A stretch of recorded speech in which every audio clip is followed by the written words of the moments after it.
Yan, so nakikita po ninyo yung barikada. Ito po yung kahabaan ng at natatanaw natin yung Mindiola. At yun o, Mindiola. Mayroon na barikada dito. Cuba, ang mga bodyguard, ang mga foreigner, mga foreigner, mahimik naman itong pagpapahayag nito. Kaya ito po kami ngayon, hindi naman makita papaano namin ibabagin ang isang araw, dalawang araw, ang pasok ng mga manggagawa, lalong-lalo na sa hanay ng transportasyon.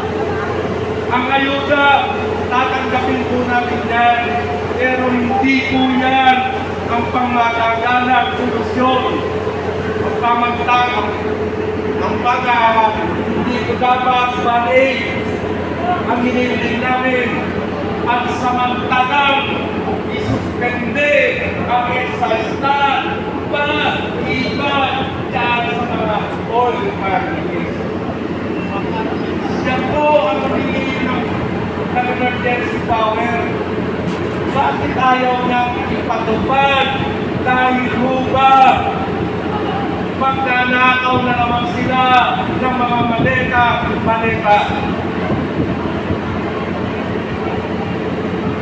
Kaya mga kasama, diretso pa tayo, ang dami pa roon sa i-congress na mo natin, yung hanay natin. Kaya pa kayo sila rin natin.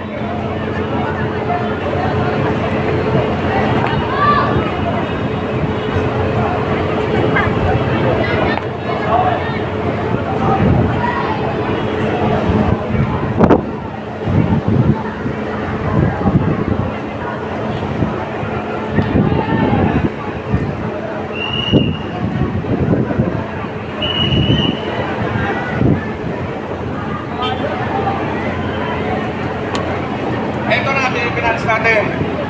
Kaya palakpakan po natin ang hanay ng Aglo. Palakpakan po natin ang Aglo. Palakpakan din po natin ang Duterte Riders. Nandito rin po ang mga Duterte Riders. Nandito rin po yung hanay ng JNT, ang Plus, ang YTO, nandito rin po.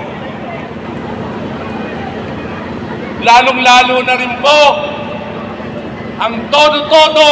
Ito ngayon yung kaganapan mga babayan dito sa may kahabaan ng Recto. Palakpakan po natin Mindiola, ang pero hakbang hindi na tayo may nakalapit ng Mindiola dahil siyempre meron mga barikada dito. Ando dito yung barikada, no? Bago dumating ng Mindiola, nakabarikada sila dito at may mga container, no? Mga barbed wire. Ayan, nakikita po ninyo dyan. So hanggang dito lang talaga. Kaya sa pagpapatuloy po ng ating programa, grupo tinatawagan na ito. Pero po natin ang leader, mga grupo manggagawa, makabayan, naglilingkod sa hanay ng mga manggagawa. Tawagin po natin si Atty. Jaime Miralles. Palakpakan po natin.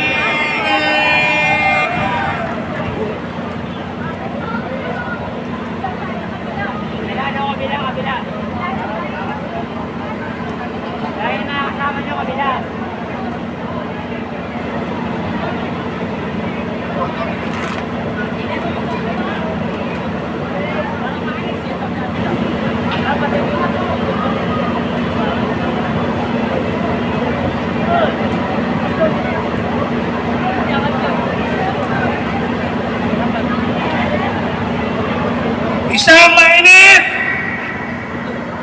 at mapagpalayang araw ng mga manggagawa para sa lahat na nandito ngayon.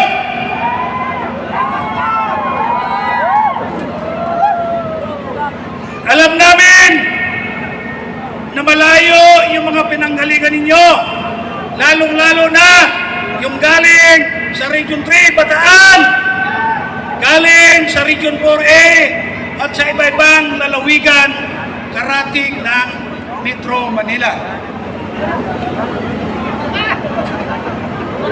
Binabati din po namin ang mga kasamahan natin na mga Muslim na galing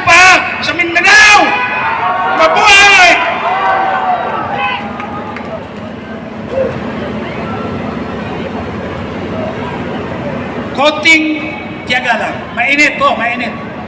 Pero kasama po yan sa pagkikibaka sapagkat marami pa tayong haharapin na pagkikibaka. Kaya itong araw na ito, panimula lang po ito. Panimula lang. Alam niyo po, ito ibabalita ko lang sa inyo para matuwa naman kayo. In-interview ako ng JME kanina doon. Bago tayo umalis, umikot muna sila yung mga reporter. Alam mo ang unang tanong sa akin, attorney, ano bang grupo ito? Sabi ko, ito ay isang federasyon, asosasyon ng mga manggagawa dito sa atin. Ay bakit ba may mga maiisog dyan? Sabi ko,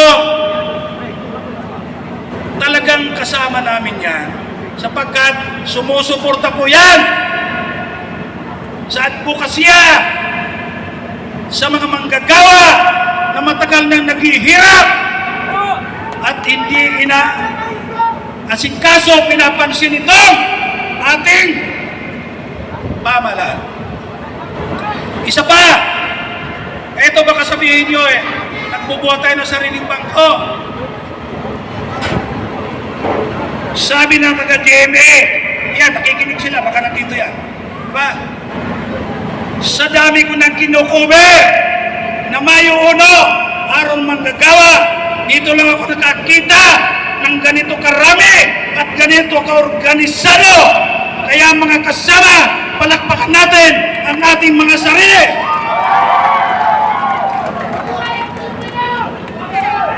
Yan po ay patunay na pag nagkakaisa ang manggagawa at ibang mamamayan, lalakas po tayo.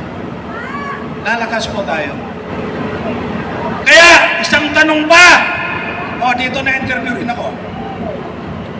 Tinanong din ako doon. Bakit ba kayo pupunta sa Malacanang? Hindi nyo ba alam na may nakaharang na roon? O yan, may nakaharang. Akala mo lulusubin ng armado. Tayo po ay matahimik na mamamayan. Ang gusto lang natin, ipaabot sa palasyo ng Malacanang, sa administrasyon, ang karainan ng mga manggagawa. Kako, sabi ba, hindi ba? May maisip ba yung kasama dyan? Hindi ba yan ang nanggulo nung nakaraang rally? Sabi ko, hindi po. Kasama po ako doon. Wala po nanggugulong na iso. Patahimik tayo. Kung totoo po ang sinasabi ng administrasyon na nanggugulong na iso, dapat hinuli na nila at pinarusahan na. Pero isang taon na, hanggang ngayon, wala pong maituro na nanggulo na nanggagaling sa maisog. Kaya sabi ko, kami po ay matahimik. At bakit naman pupunta kayo sa Malacanang? Diba? May harang nga, pupunta kayo ron. May barikada. Sabi ko, kikita niyo yung barikada. May 1 kilometro ba yan? Galing sa Malacanang. Ako, hindi pa nung natanda. Sanay ko sa rally. Nagumpisa ako mag-rally. Walang ganitong klaseng barikada rito. Ang barikada nandoon sa Mindula. Kauna-una ang pagkakataon na inaharang tayo itong gobyerno ito na ang ibig sabihin, mga kasama, takot na itong administrasyon ito sa mga mamamayan at lalong-lalo na sa mga manggagawa. Ganyan, mga kasama.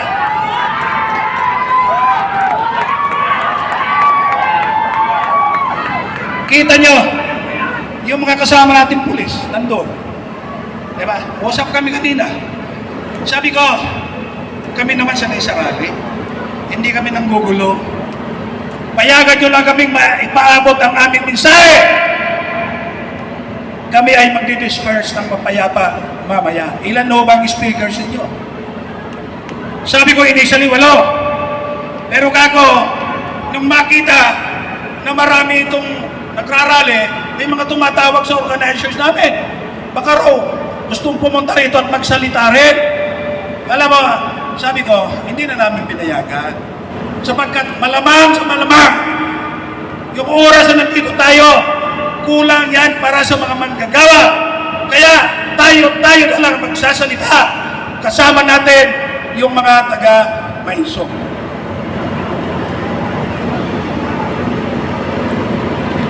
Ano ba ang issue? Anong karaihan ng mga manggagawa? Siyempre po, lagi-lagi naman yan. Kailan pa guminawa ang buhay ng mga manggagawa?